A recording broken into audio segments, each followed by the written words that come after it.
ब्रह्ममुरारिसुरार्चितलिङ्गं निर्मलभासितशोभितलिङ्गम् जन्मज दुःखविनाशकलिङ्गं तत्प्रणमामि सदा शिवलिङ्गम्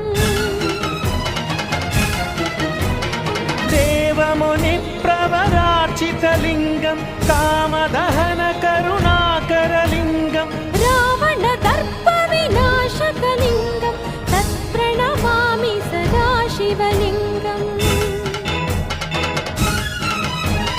सर्वसुगन्धसुलेपितलिङ्गं बुद्धिविवर्धनकारणलिङ्गम्